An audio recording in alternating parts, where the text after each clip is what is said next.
MP board में कक्षा 5, 8, 9 और 11वीं के कल से एग्ज़ाम स्टार्ट हो रहे हैं।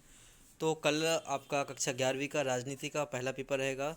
इस पेपर की हम बात करते हैं तो मेरे द्वारा आपको यहाँ पर जो क्वेश्चन प्रोवाइड कराए जा रहे हैं उनमें से बहुत से क्वेश्चन ऐसे हैं जो आपके कल आपको एग्ज़ाम में देखने के लिए मिलेंगे। देखिए 11वीं क्लास की अगर हम राजनीति की बात करते हैं तो बहुत से बच्चे इसमें कन्फ्यूजन होते हैं कि हम कौन कौन से क्वेश्चन रेडी कर लें। तो मैं जो आपको क्वेश्चन बता रहा हूँ आप इन सबको ध्यान से कर लीजिएगा। यही क्वेश्चन कल आपके एग्ज़ाम में आपको देखने के लिए मिलेंगे। फर्स्ट लिखा हुआ है कि भारत का संविधान कितने दिनों में बनकर तैयार हुआ था। सही विकल्प है तो 2 साल 11 महीने और 18 दिन का इसमें समय लगा था। ऑप्शन नंबर आपका आ सही आ जाएगा। सेकंड लिखा हुआ आपका चुनाव के लिए अधिसूचना जारी का अधिकार किसको है। भारत में उपराष्ट्रपति की चुनाव प्रक्रिया का उल्लेख किस लेख के तहत किया जाता है, तो इसका अनुच्छेद रहेगा 66। अगला लिखा है व्यावसायिक प्रतिनिधित्व का सबसे बड़ा समर्थक कौन होता है। तो इसका आपको किताब में देखना ध्यान से और इसको आपको लिखना है अर्थव्यवस्था का, ये आपका राजनीति का क्वेश्चन से। इसके बाद लिखा है सरकार कैसे बनती है, कैसे कार्य करती है, स्पष्ट होता है किससे, संविधान से। जहाँ कानून है वहाँ स्वतंत्रता नहीं है, किसने कहा था। तो ये आपको कथन पढ़ना पड़ेगा, हॉब्स का है या ग्रीन का है या मैकवायर का है। इसके पश्चात ये आपके इंग्लिश में रहेंगे इसी का ट्रांसलेट करके। अब आपके आते रिक्त स्थान की चुनाव आयोग की स्थापना कब हुई थी, तो आपको इसमें डेट बतानी पड़ेगी, साल बताना पड़ेगा। तो 1950 में हुई थी। इसका 24 रहेगा या 25, तो आपको बता 25 जनवरी 1950 को इसकी स्थापना हुई थी। राज्यसभा कैसी सदन है, तो राज्यसभा एक उच्च सदन है। संपत्ति के अधिकार को मौलिक अधिकार की सूची में से सन कब हटाया गया, तो 1974 या 78।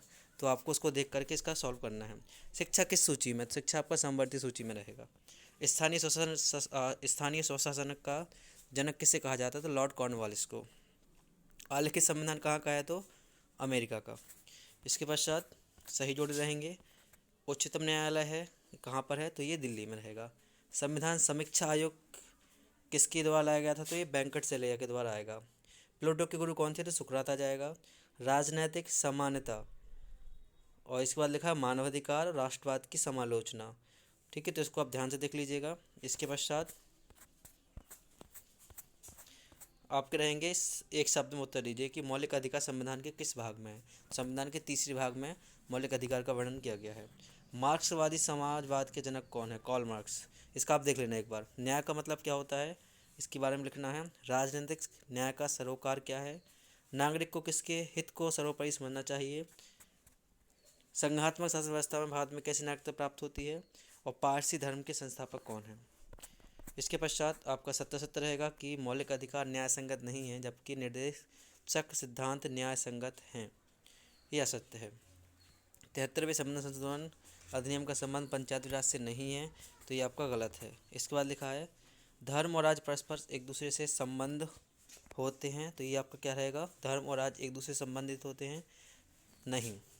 ठीक है, राज्य का किसी भी धर्म के अनुसार नहीं होता है, कोई भी राज्य धर्म के अनुसार नहीं होता है। प्राकृतिक समानता जन्म से ही प्राप्त होती है, ये सत्य है। समानता ही सामाजिक न्याय का प्राण तत्व है, ये भी आपका सत्य है।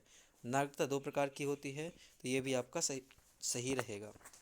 अब इसके बाद क्वेश्चन आंसर है। क्रिप्स मिशन क्या है, संविधान सभा के 2 सदस्यों के नाम, भारतीय चुनाव प्रणाली के 2 दोष, वयस्क मताधिकार, हमें स्वतंत्र न्यायपालिका क्यों चाहिए, राजनीतिक सिद्धांत के 2 बिंदु, संघात्मक सरकार की विशेषताएं, स्थानीय स्वशासन, क्षेत्रीय कार्यात्मक प्रतिनिधित्व के 2 अंतर बताइए, समाज द्वारा उत्पन्न की असमानता क्या होती हैं, व्यक्ति के लिए राजनीतिक स्वतंत्रता का क्या महत्व है, स्वतंत्रता के लिए प्रतिबंधों की आवश्यकता क्यों है, समानता की धारणा में क्या निहितार्थ है, समानता की धारणा में सबसे बड़ा विरोधाभास क्या है, सामाजिक न्याय के 2 प्रकार, नागरिकता क्या है, सर्व सत्तावादी राष्ट्रवाद से आप क्या समझते हैं, लोकतंत्र राष्ट्रवाद क्या है, लोकतंत्र में चुनाव का क्या महत्व है, प्रधानमंत्री के क्या अधिकार हैं, राज्यपाल की शक्तियाँ क्या हैं, 73वां संविधान संशोधन क्या है, और जो मौलिक अधिकार हैं उसका वर्णन कीजिए। तो ये क्वेश्चन आपके रहेंगे, इन सबको आपको ध्यान से कर लीजिएगा। यही क्वेश्चंस आपके एग्ज़ाम में आपको देखने के लिए मिलेंगे।